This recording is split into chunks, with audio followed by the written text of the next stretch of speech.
Here with another tip for your weekend play, and Colin Imrie, head professional, Weston Golf and Country Club. Today we're talking about the proper height to tee up the ball, and with the size of drivers these days, it's something that you just can't sort of leave to chance. You really should take some careful consideration to hit the best shot possible.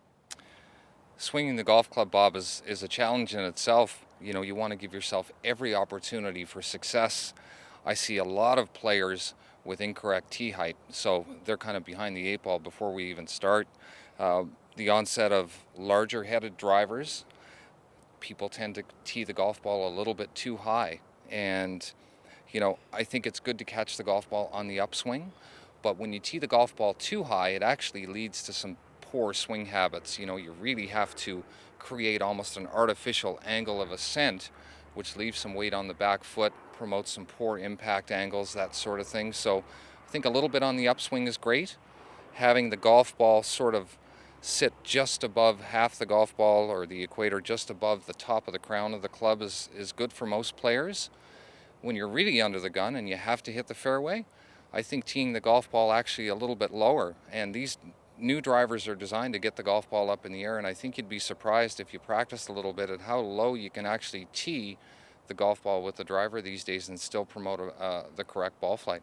Okay, so in this situation here, you got two balls down in front. Let's sort of put your driver beside it and maybe sort of walk us through what's too high and what's too low and what's just right. This one looks like it might be teed up a little bit too high. Absolutely, and I do see a lot of this when I play with my members here at Weston. Hitting the golf ball as high is tremendous. It's great.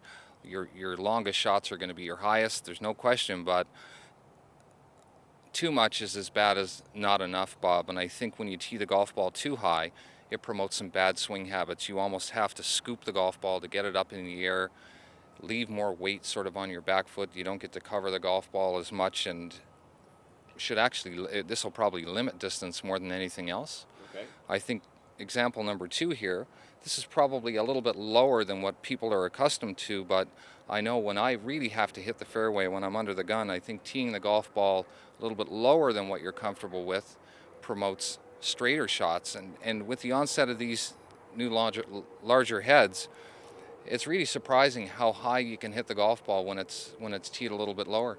All right, so take a little more consideration when you're in there trying to tee up the ball, when you get into the final holes or whenever you're out there, and be careful what you do, and you can hit better shots, you'll get more distance, and you'll probably hit more fairways too. Absolutely, no question.